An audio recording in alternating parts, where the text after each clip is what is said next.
Hello and welcome to the Beyond Waste podcast from CIWM. I'm your host, Lee Marshall, and we're back here in 2025 for some new episodes. And this year we thought we'd kick off with a look at the Circular Economy Taskforce and the Circular Economy Strategy. So to help me figure all this out, I've got two great guests. First off, we've got Simon Rutledge from Biffa. Hi, Simon. Good afternoon. And we've got Robbie Staniforth from Ecosurety. Hey Lee, thanks for having me on.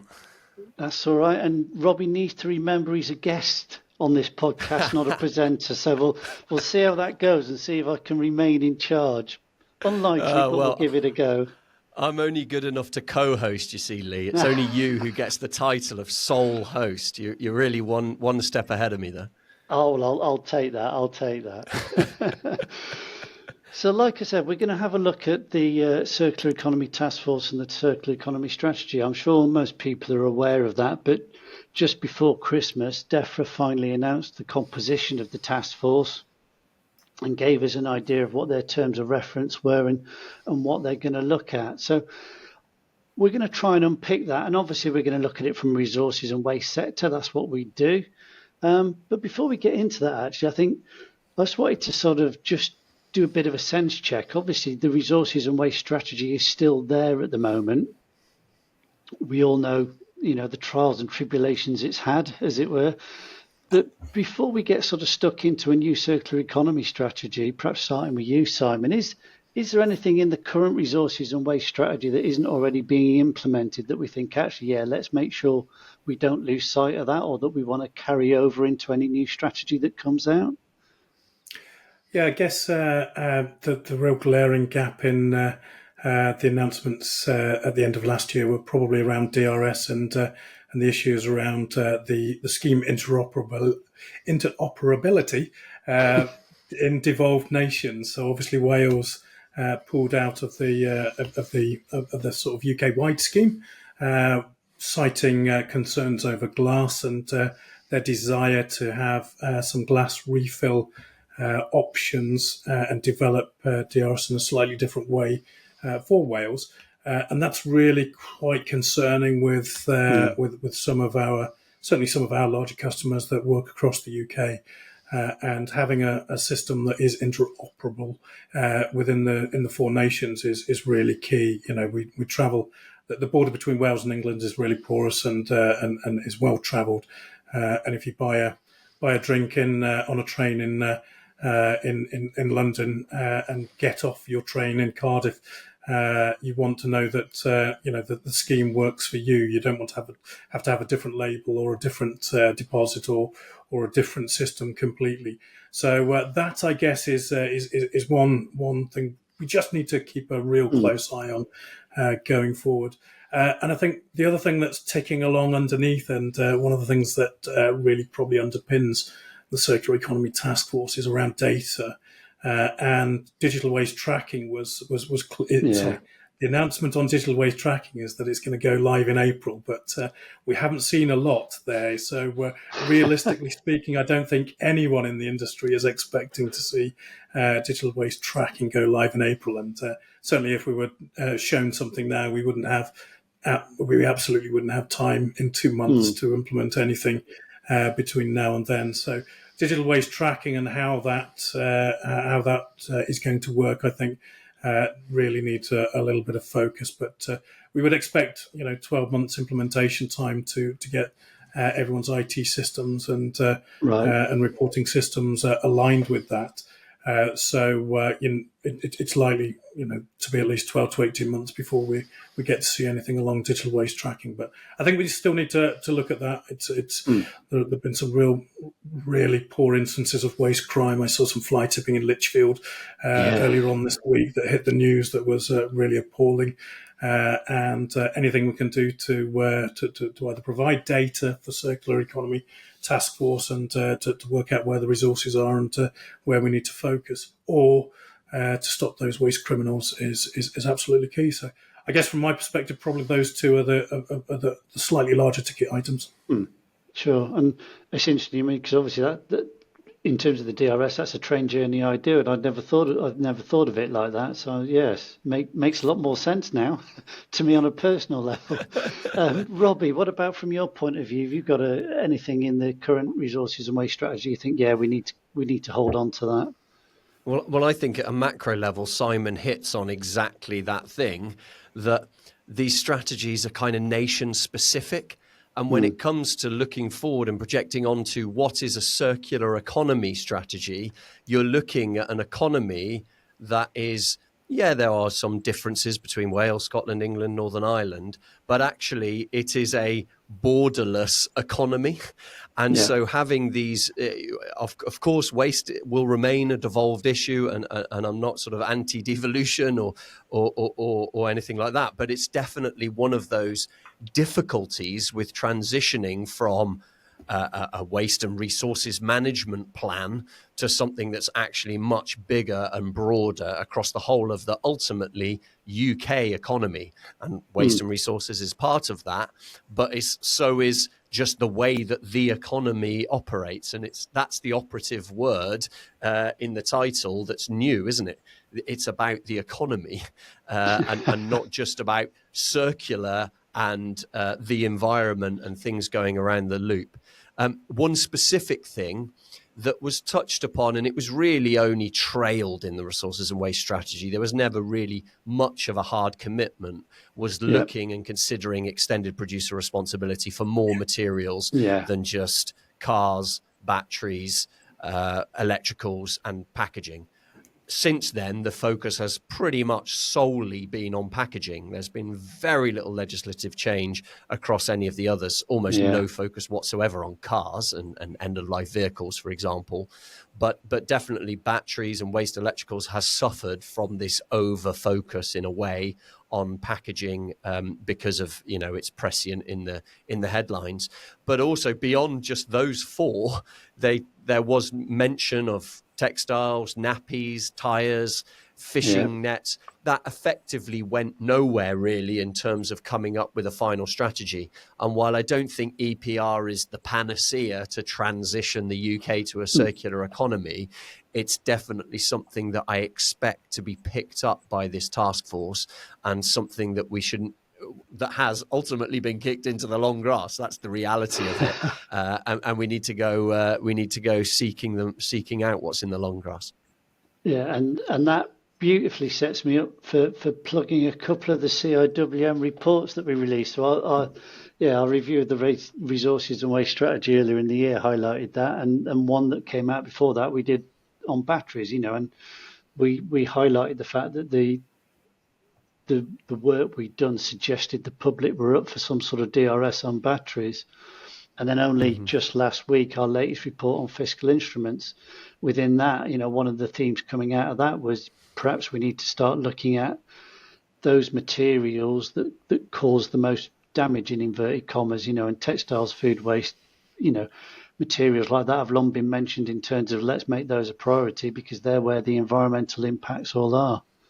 Okay, yeah, so interesting things there to pull across, and I think definitely the comment about EPR and other materials is one to bear in mind, because we have got so sucked into getting the packaging one up and running, dare I say, that we sort of forgotten that there's all these other materials out there we said we would get to grips with EPR on, didn't we? Yeah, well, this is some of the nuance that we found when James Piper, my co-host on Talking Rubbish, whenever we've talked about this on our podcast, it's like we're not anti-DRS at all, but it's just DRS for bottles and cans that are quite widely recycled versus this whole long list of other stuff that just nothing has really happened on in the last 5 to 10 years, or for some of them ever, frankly. Like what has ever happened in waste policy in the UK on textiles? So it's just one of those things where it's not DRS is a bad thing. It's just, is that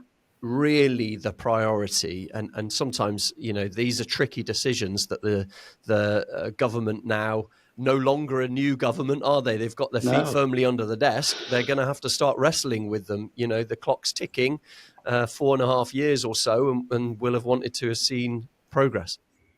And I think some of those items that you talked about, they're really impactful. And the way they're collected or not collected at the moment has impact on the wider infrastructure. So batteries, just taking one example. We've had, I think I've seen at least 4 fires at waste management facilities in all corners of the UK just in January. We experienced one ourselves. And whilst, you often struggle to pinpoint the exact sources of some of these, it often is batteries and electrical items that have been inappropriately discarded. So I guess raising those items as focus items and making people aware that there are potentially other options for them and what those options are and educating them is really key. Otherwise, we potentially risk destroying infrastructure that's there for another purpose, like sorting, packaging, or other materials. So, and I agree that the long list of things like textiles and mattresses and nappies. Again, some of those items are clearly not mattresses, but some of those items do contaminate other recycling streams that we currently collect and causes real issues. And there's a real desire, I think, in certain sectors of society to do something about them. So having those sorts of extended producer responsibility for those will hopefully really drive forward change in behaviour in society at its widest perspective.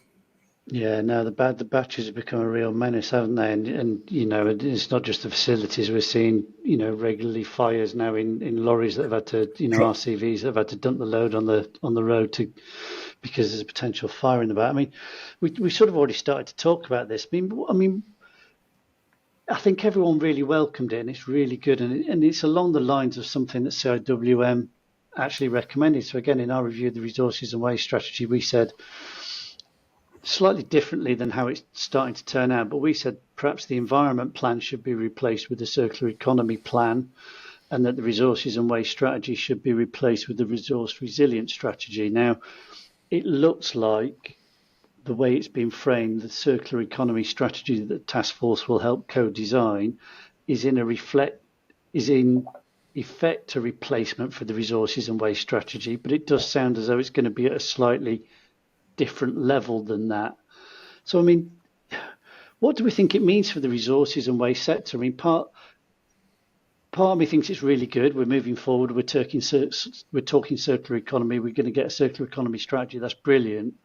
I suppose that the waster in me, as it were, feels a bit disappointed that, well, hang about, we had a strategy all for our particular sector, and that made us feel really important, and it was really important. Are we going to lose an element of that by being part of a bigger strategy? Am I being a bit too pessimistic there? I don't know. I don't think we can do it in isolation, though, Lee. And whilst we bit off what we could bite off with the resources and waste strategy when that was launched, and sorting that end of pipe sort of issue, we really do need to take a step back as a country and look at that wider picture. So whilst I'm convinced there'll always be a role for us to play at the end of the pipeline, and there's also a role for us to play with our experience and with our knowledge further up the supply chains. And I think that's the real benefit of looking at it in a circular economy perspective, because we can't, circular economy does require a change in behaviour throughout society. It requires people to look at the materials they're designing, making, manufacturing, putting on the market, and really thinking about, what happens to those through their use phase, as well as through the end of use phase, and how easily that could be reused, how easy it can be recycled, or if neither of those, how easy it can be recovered. So clearly, I think the focus had to step back. Just picking on Robbie's point about taking a step back and looking at the UK economy as a whole, we're not the first people to look at this. Scotland have now got a Circular Economy Act. Wales have been well ahead of this and have been thinking about beyond waste. So I think, there's learnings we can take from them. Yes, we have to reflect that in our particular situations and the markets and the size of the populations and the type of populations we have. But I think it's really key that we take all of the devolved nations with us and try and, as Robbie suggested, think of this, take a step back from your local political focus and think of this as an economic necessity and a UK-wide necessity. So I'm positive, but I'm positive that our sort of expertise will be drawn into this. And when you looked at the Circular Economy Taskforce and the makeup of it, there was some, Colin Church from IOM3 and previous CEO of CIWM, Stuart Haywood-Hyam from the industry, and a few other people like Libby Peake from the Green Alliance that have been focused on what we've been doing as an industry. Having us in that sort of discussion point, I think, is essential. But also, from what we heard, there might well be material-specific task force or material-specific working groups underneath the main task force. And from what we've heard is they'll be looking wider to the industry to provide expertise across that. And as an industry, we're no longer focused on just collecting a skip of material or a bin of material. I've been in the industry over 30 years now, and it has morphed. For instance, Biffa have a retail arm looking at redistribution, which is really an exciting proposal that we've had for a couple of years. So I think we do have to get out of the waste box a bit, focus on the end-to-end supply chain, and lend our expertise. And it's all about collaboration. We need to collaborate with those product designers, with those the material specification people in those manufacturing industries to really look at what they're producing and make sure that it's going to last the lifetime that we need it to last. And then once it's been reused as much as possible, there's physically something we can do with it at the end of its life. So I'm positive we can step back and take a circular economy and wider economy viewpoint.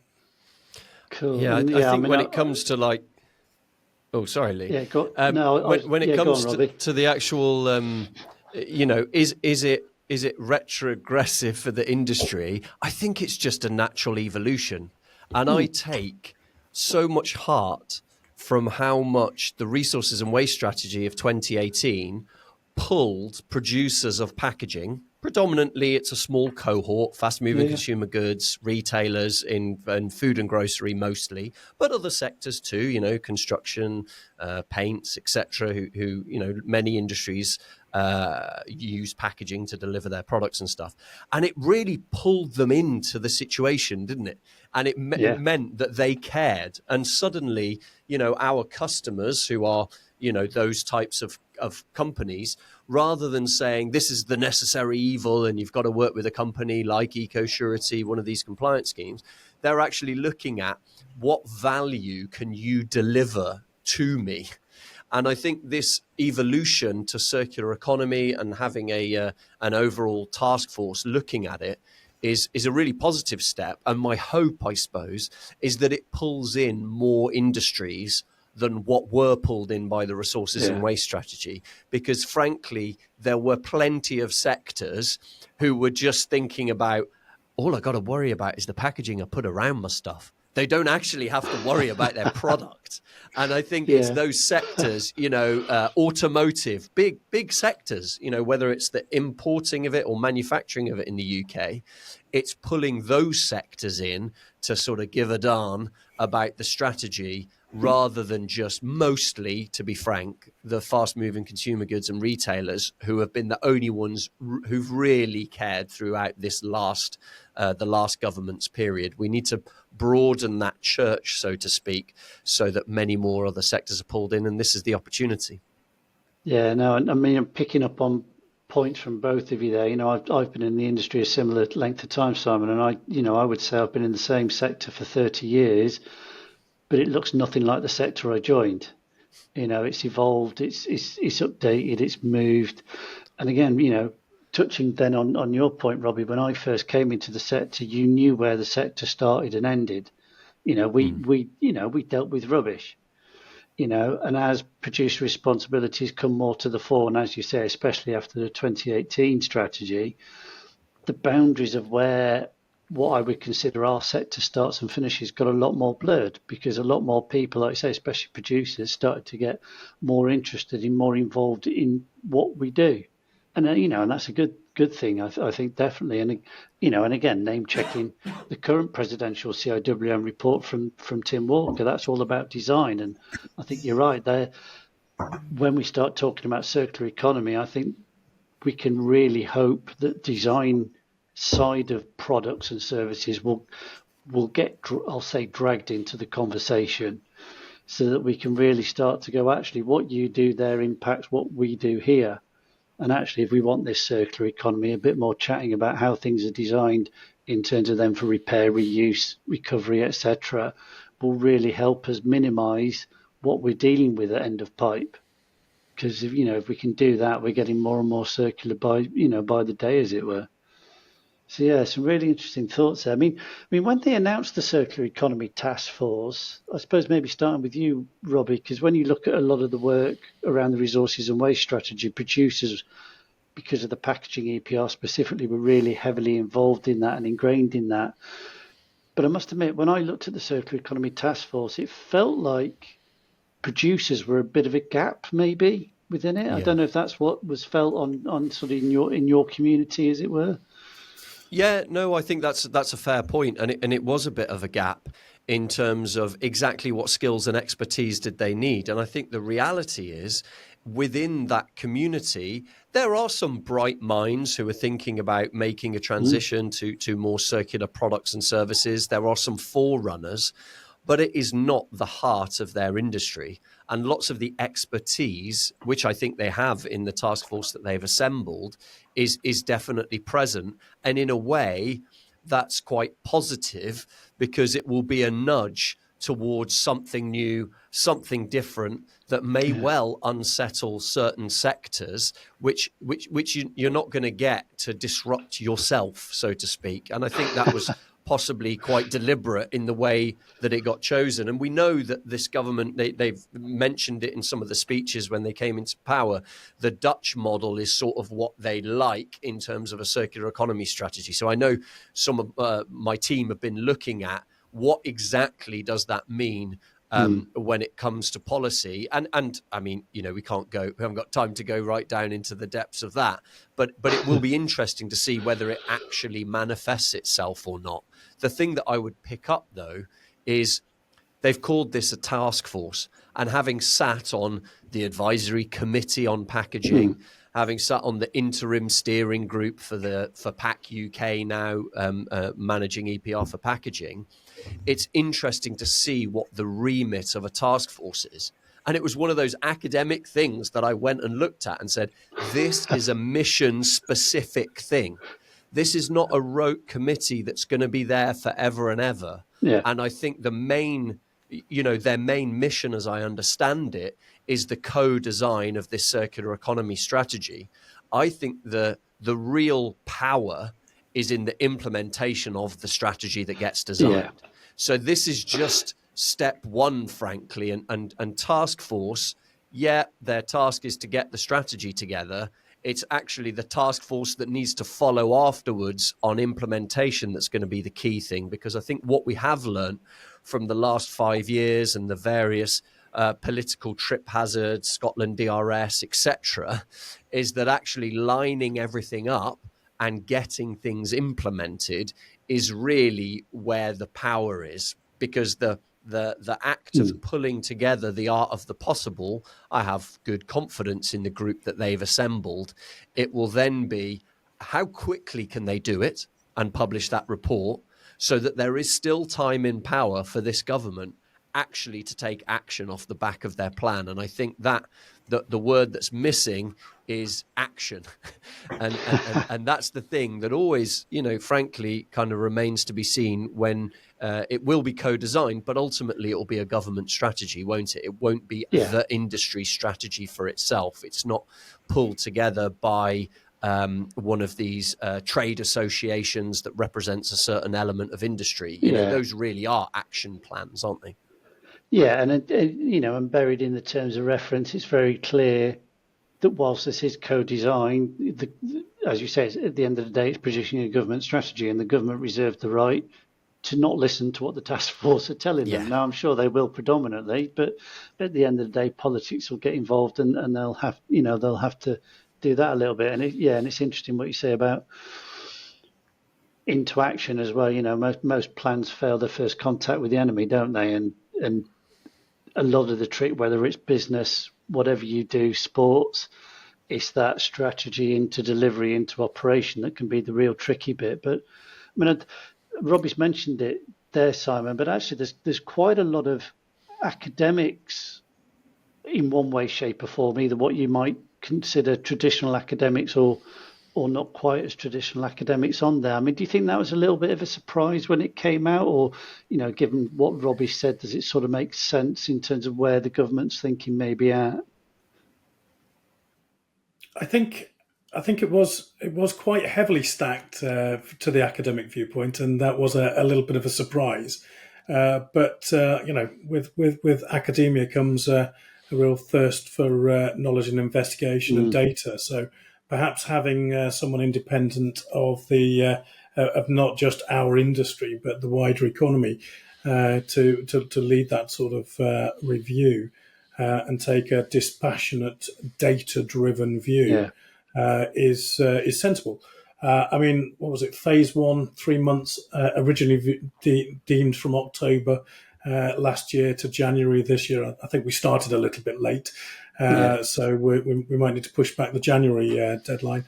You know, that's not a lot of time, 3 months, to get your initial thoughts together for a task force and come up with, you know, potentially 3 prioritized areas.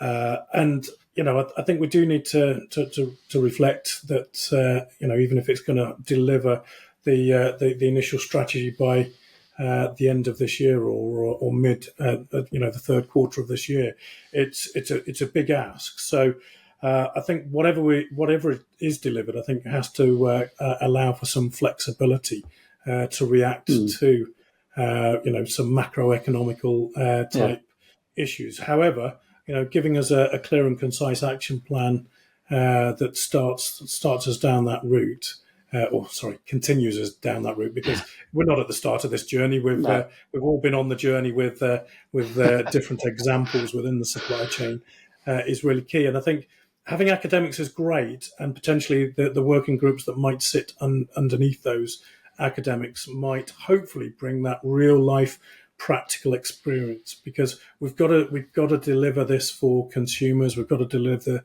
this for members of the public. We've got to take those along with us, and it's going to require a little bit of a change in behaviours. We need to stop referring to you know, customers or economic customers as consumers. We don't want them to consume. We want them to use responsibly and reuse. So, you know, some of those real life practicalities that bring it down to life with real life solutions for individuals is really key. Now, some of the people on the task force are well known for being able to communicate really complex ideas simply. So, I do think that that's certainly promising. And as I say, if they are looking to put working groups for different materials, different sectors underneath that can really bring out the breadth of support from the practitioners, not just within our industry, but within wider industry, including manufacturing, including construction and demolition, and manufacturers of sofas, mattresses, or nappies, or healthcare products, or whatever, because that's the sort of breadth of subject we're looking at here, and that can't just be done by a task force in 6 to 9 months. I mean, and they were very clear from the start, weren't they? They were sort of 8 months, like as Robbie said, this wasn't a longevity thing. 8 months and out, job done, thank you very much. So they've set themselves a real challenge, and we don't know too much because the government and members of the task force have been asked to keep their cards very close to the chest, but we are aware that they're working very hard. So even though they weren't announced till just before Christmas, they'd already started on some of the work. So they may not be as far behind as perhaps we think. So I think, sort of September, October next year, I'm sure they're still aiming for. And as you point out, Robbie, that then gives the government another 3-4 years of their parliament to try and get stuff sorted and implemented. But I mean, in terms of, you've both hinted at it and made good points about the fact that yes, we're focusing on a new circular economy strategy, but it did say again that there would be roadmaps underneath those, and they may be sector, they may be material specific. We're not quite sure yet. But I mean, how much do you think the strategy itself will contain stuff about resources and waste? Will it be? Do you think it'll be a major part? Do you think it'll be a chapter, a component of it, or is it more likely to feature in a roadmap beneath it? Because we don't really know at what level the strategy is aimed at yet, do we? No, we don't. I mean, we are trying to hypothesize about it, Lee. Yeah. This is not easy. But given that resource productivity is called out in there, I imagine that it will be a golden thread rather than one of the arms or a subset, a subset of the strategy. What are we going to do on physical materials and resources? And some of those other themes in the job creation and emissions reduction, I don't think those will end up being the heading, so to speak, where things fall underneath it. I think those will be the golden thread across the whole of the strategy that they produce. And that would seem to me to be the most sensible way to do it. But the one thing that I really did pick up, and it was at the beginning of lots of their terms of reference, was about driving economic growth. And the degree to which that group is going to grapple with the difference between economic growth and sustainable growth is going to be the key to this strategy. They're two very, very different things. And that was one of the alarm bells that I had. And obviously politics get in the way of this, and you have to be talking about jobs and growth of the economy and people being lifted up and being better off in the future than they were in the past. Sure. But will they find a way to frame that where it isn't limitless growth? And that is mostly what all of the industrial strategies and previous economic strategies that didn't have the word circular in the title have come up with. This assumption that we can just keep going in an exponential trajectory with our economy, or if not exponential, at least linear, and at least it's headed in the right direction, onwards and upwards, GDP growth, etc. And I think my hope, I suppose, is that the composition of the task force means that they do have the right people. They have attracted the strategizers, not the governors who will govern a system well. They've attracted some very talented, bright minds, much cleverer than me, that's for sure, who I'm hoping, I put big... I have high hopes for them, and put a big sense of burden on them, because that's really what I anticipate and expect from this, that it does feel more like, and you both will have read them, industrial strategies that came out from previous departments that were much more business, economy, certain sections of industry focused. I hope they pull that element in, and that it does go a lot further than just, in a way, if resources and waste doesn't have its own chapter, that would be quite good, because their thinking has evolved so much further. But I do put that word of caution, drive economic growth, as being the main reason to do this thing. Even from the outset, it's a bit like, let's just check in on what we mean by that, because you can't have it all ways. There's decisions to be made. Yes, I agree. Yeah, I was just going to say, sorry, we're in danger there, I guess, of flipping a well-known phrase on its head. So we're trying to circle the square, as it were, with this strategy, But like you point out, if we focus too much on economic growth, we could end up squaring the circle again, which is what we don't want in this instance. I do agree. There's a certain risk of that, and when government calls in all arms length bodies and wants a presentation on them as to how they can generate growth. I don't think growth should be a dirty word. I think growth does need to occur. We need to take people with us, as I say. So and there are potentially government bodies that have been focused on their own remit without thinking necessarily of the wider needs of society. There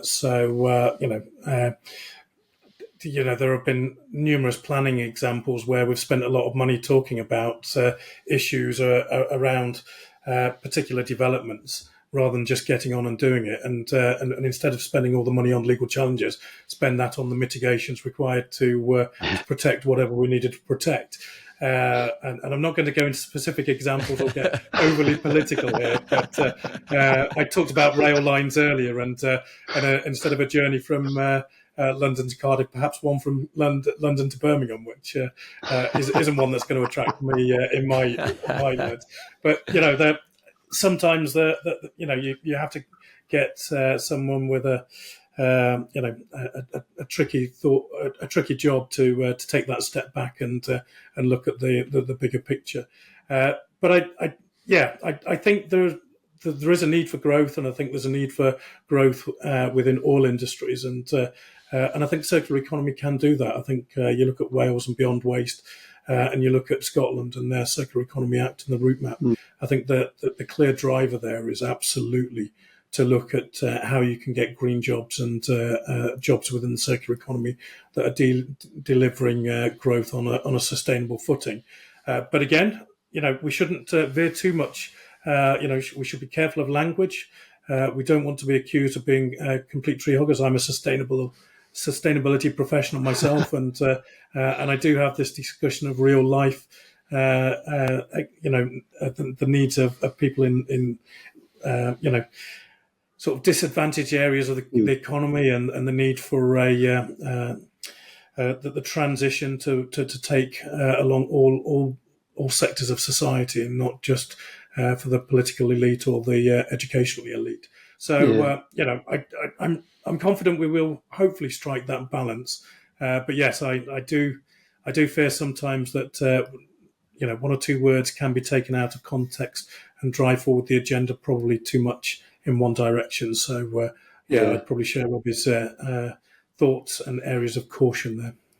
Yeah, and it's easy for us because as you say, maybe we're applied tree huggers because we're working in the industry, but we would consider ourselves environmentalists, so we probably focus on the circle part of the circular economy, whereas actually, if we can prove the economy part of the circular economy, all the circular stuff will follow from that. So like I say, it can't be a dirty word because that's going to drive stuff. It's just where and how it drives it. But we've been talking about the circular economy strategy, but where, in terms of the circular economy, where do we think the resources and waste sector is in it, or its role in it?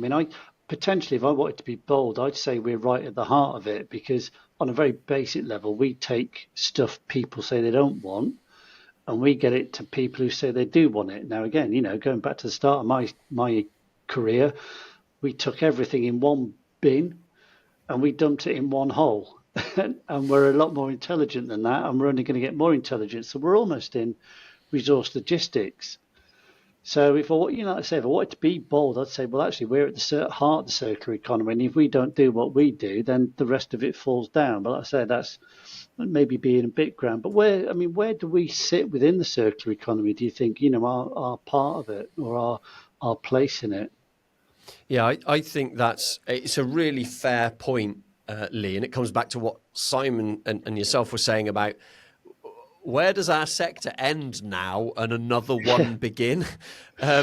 Because I think, just as important, you could say, as those who are trying to get value out of what some people see as rubbish and defunct or whatever, you could also say, why was it designed in such a way to ever become rubbish in the first place? So you could just as easily put the designers of literally anything, up to and including architects who are designing buildings that are eventually going to become construction and demolition waste. So there's any number of people that you could put in the middle of that circle. But as pertains the resources and waste sector, I think it's very important to kind of distinguish between the job of what are we going to do with it and try and do, the best course of action. We've seen an increase in reuse, the prevalence of charity shops, secondhand marketplaces, all of those things over the last decade or two, because we've realized this isn't just a case of, is it good enough to recycle? It's, can this life be extended? I think what I expect to see from this task force and from a circular economy strategy rather than a resources and waste strategy is actually where products have moved from a stack it high, sell it cheap type of mentality, that there is something baked into the strategy that's going to in some way penalize, disadvantage, some sort of regulatory stick, not a sledgehammer, obviously, and a transition plan, but something that is actually going to say, look, longer life products, or the selling the service instead of the physical product itself, and businesses that have those business models will somehow be advantaged within our economy versus other models. And we can pick, there's so many we could choose, isn't there, Lee, Simon? Washing machines, do we need to ever own a washing machine, and in whose best interest is it that the washing machine lasts 5 years versus 30 years? We can choose cars, all of those things. If it really goes much beyond the resources and waste sector, and it's actually about trying to incentivize the people who design and make money out of whatever it is the product is, whether it's a building or a car or a washing machine, to try and make something that's going to last longer and be reused again and again, and incentivize that style of manufacturing. And not very much, quite frankly, over the last 20 to 50 years has prioritized that kind of mentality. And we may well, slightly in our bubble, so to speak, think, well, no, I always buy a slightly better quality of X product because I know it will last longer. But the reality is that's not a common way of thinking. That's like a niche way of being a, sorry to use the horrible word, consumer, a conscious consumer, so to speak. And really it's getting to the nub of how do you promote and prioritize businesses. Growth shouldn't be a dirty word. You're right, Simon, but it's like the right businesses get the breaks, get the incentives, feel the benefit, beat their competitors who are doing, and sorry to pick on them, but fast fashion is the glaringly obvious one at the moment, isn't it? It's just like, this is absolutely mad. It's just totally out of control. I don't. Yeah, I mean, if you look at me, I'm not sure I'm one of the fast fashion core customers, but it's exactly what you mean. And it's not just individuals that have to change their mindset; it's the businesses as well. Because if you're used to building stuff and selling it, your business may not even have the skills or the mindset to become a service business. So there's changes in how businesses operate and how they see themselves, let alone me as a consumer. And it's really interesting. I mean, you mentioned cars. There's a company called, I think it's River Simple, who are just up the road from me in mid Wales, and they're building hydrogen cars, but they're not going to sell them. They're on a subscription basis, and all the maintenance and everything is part of the cost. So it's in their interest to build things that are going to really last and they're going to be really easy to maintain. And that's the sort of business model, circular economy model you can see we're going to need going forward. But yeah, I mean, from your point of view, Simon, where do you see, the sector in its role in the circular economy? I absolutely see us as an underpinner of the circular economy, as an underpinner of the circular economy, and be that right at the centre or acting at any stage of the circular economy. I think we will act at most of the stages. As I say, getting involved at the design stage, advising on materials, providing some of those materials recycled from content, be that polymers or be that inert materials from construction and demolition or other usable materials. And also we'll be providing fuel to power some of this as well, power some of the circular economy from the residual materials. But I think we shouldn't underestimate the need for other underpinning in industries and infrastructure. So, we've got to decarbonise our industry, and part of that is looking at the fleets that we operate, and it won't just be the fleets that we operate; it's the fleets of manufacturers and suppliers. And how do we decarbonise that, and how do we provide the infrastructure? Now, I don't doubt that's not going to be part of this particular task force, but I think we shouldn't ignore it as a complementing cog that's going to deliver the overall solution for the environment, for sustainability, and for the economy. So, we were talking. You mentioned cars. It's I was thinking trucks and the heavy haul type equipment that we need, and the heavy duty equipment for which batteries are not going to be the potential solution.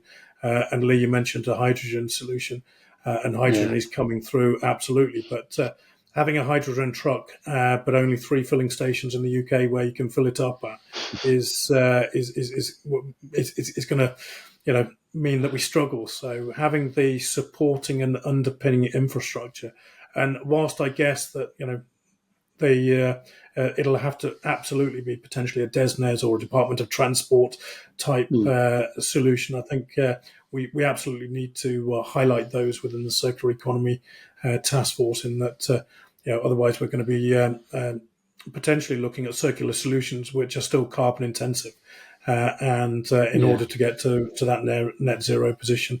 We've got weather systems moving in across Ireland at the moment that are going to cause us a potential for destruction and what have you. So, those long-term climate change issues are not just around resources in isolation. It's all those other transport infrastructure.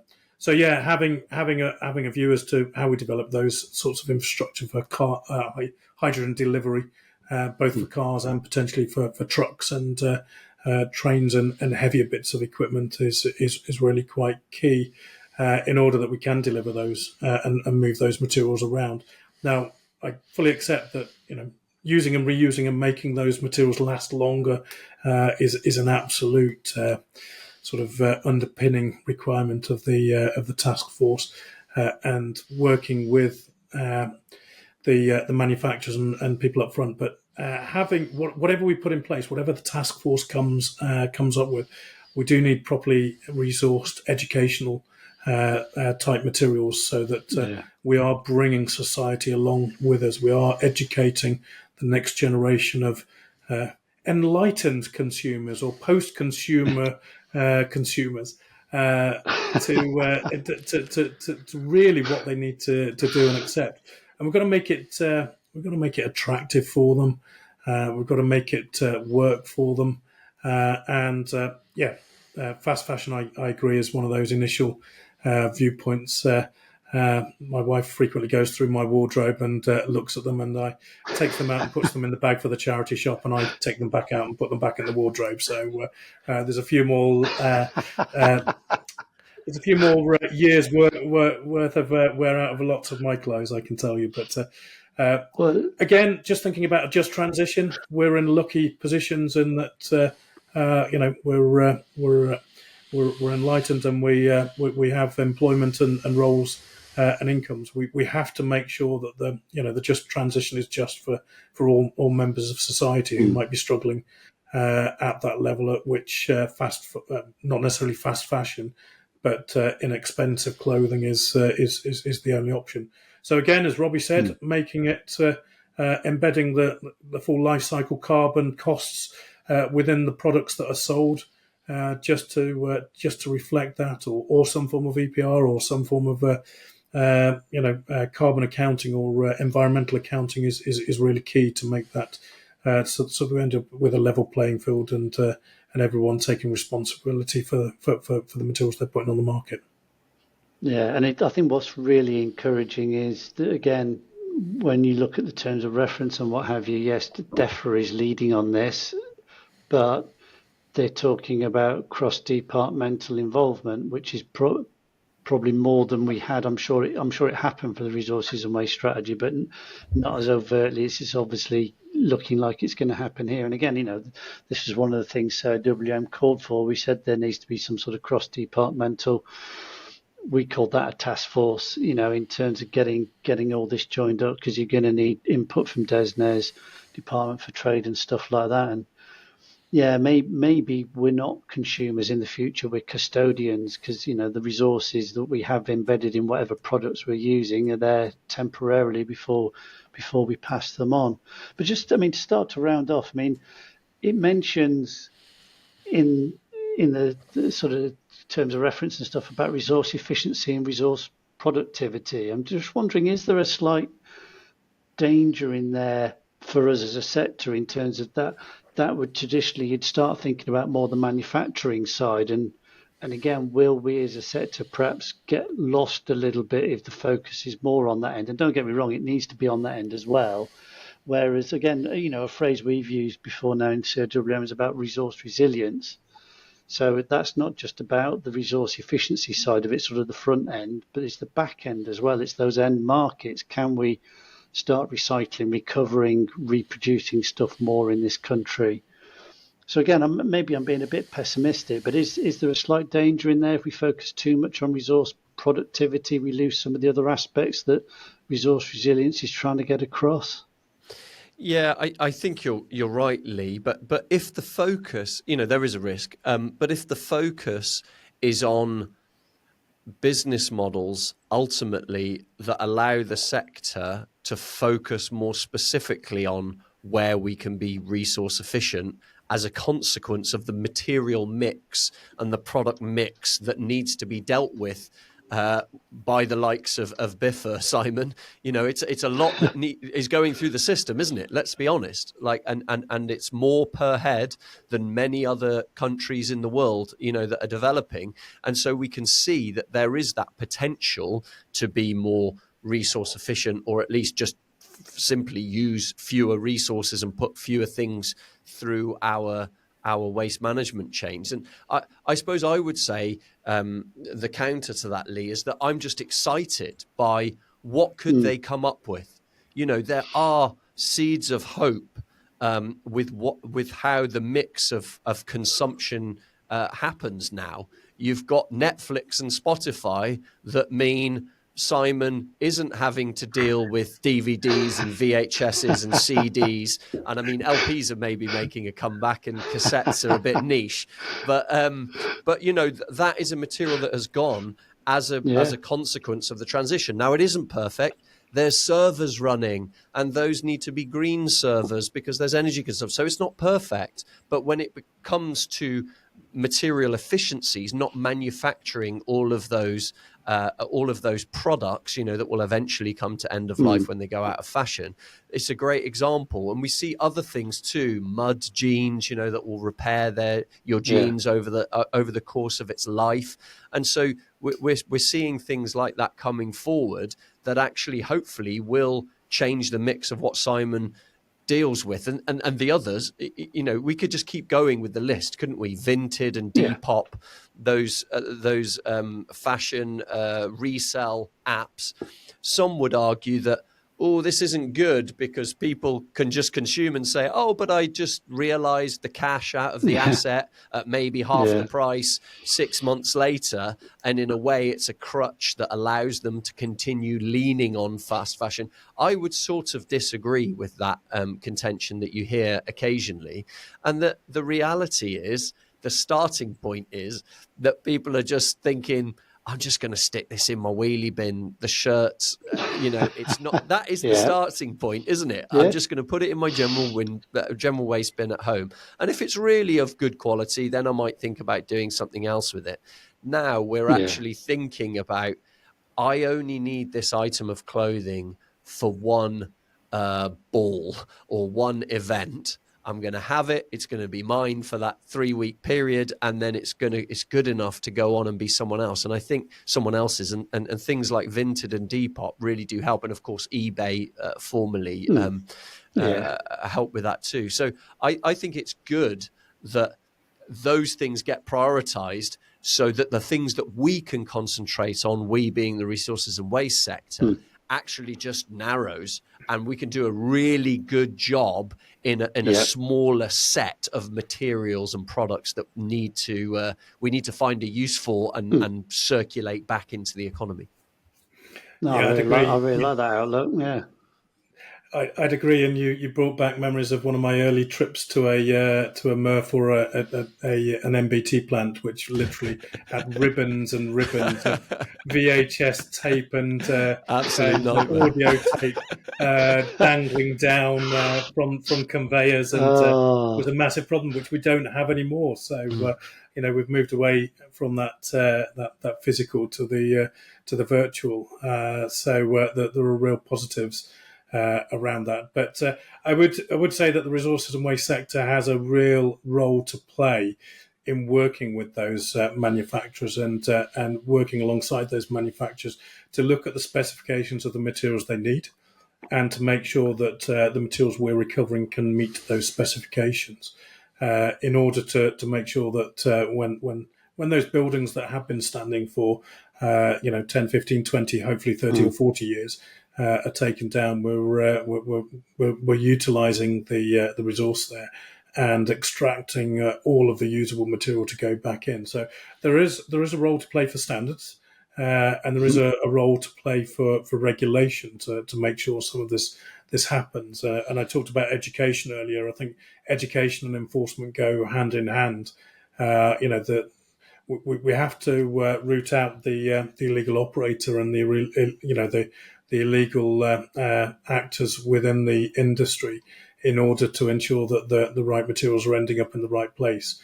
But we shouldn't just hit people with a stick. We should absolutely look at education and carrots as well.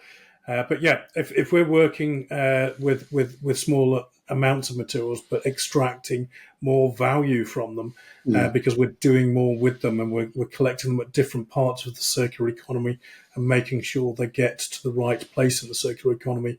So those decarbonised logistics that I was talking about really become a useful platform. Then I think we can play a real role. So working throughout the supply chain and working in collaboration is absolutely key.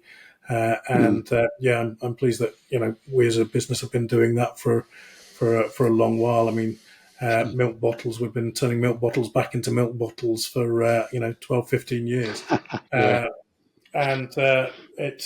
it works. Just people don't know it happens, and we probably should shout about it a little bit more. These sorts of things work, and we need to just ensure that economically it's the right thing to do going forward, with reuse models and with refurb and repair models. So I don't see as being consigned to the metaphorical landfill yet, Lee. I think there's still plenty of work for us to be doing, and the expertise that the industry has built up over years working with these materials, I think, is absolutely key. And the expertise we've built up in the logistics models as well, doing things as efficiently. We don't run trucks that are half empty. We absolutely maximise. We've struggled with, as part of our sustainability strategy, we've wanted to transition into lower carbon fuels. We've been struggling. COVID probably put the development of some of the technologies further back than we'd hoped. But as part of that, we have been increasing the efficiency of the trucks that we have out there, and just making sure that we're fully utilising. So again, resource efficiency is all about growth because your costs reduce. It makes absolute sense. And link into that wider economy sort of perspective.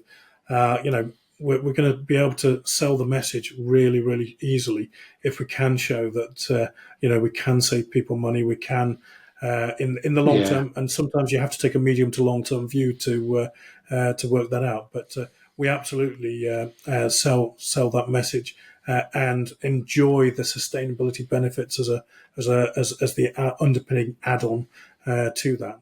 People can buy it for the reason, whatever the reason. People can buy the solution for the reason that it's going to save them money. I'm just happy if it reduces carbon and saves energy.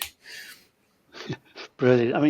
I mean, thank you both so much. On the one hand, I feel as though we've only just started to scratch the surface, yet there's been so much, both you, Robbie, and Simon, that you've brought into that. It's been brilliant. And I feel as though you've been very optimistic, and I've actually been quite pessimistic. So I just want to reassure people I'm not against the circular economy at all, and I'm all for the move. So it's maybe I'll say, as Robbie said, because I'm the host, I've got to ask the questions and play devil's advocate. But I'm all for it, and I think we're moving in the right direction. So thank you, Robbie and Simon, for both your insights and your optimism on where we're going on that. That has been really interesting and a really good way to kick off the podcast at the start of the year. So thank you both. Thanks for having me. Thank you both. No, not at all. And just for the listeners out there, if you want to find out more about what CIWM does, or indeed, given that we've been talking about the circular economy, what the Circular Economy Institute does, then just head over to both of their websites for more information. And hopefully you'll join us on the next edition of the Beyond Waste podcast.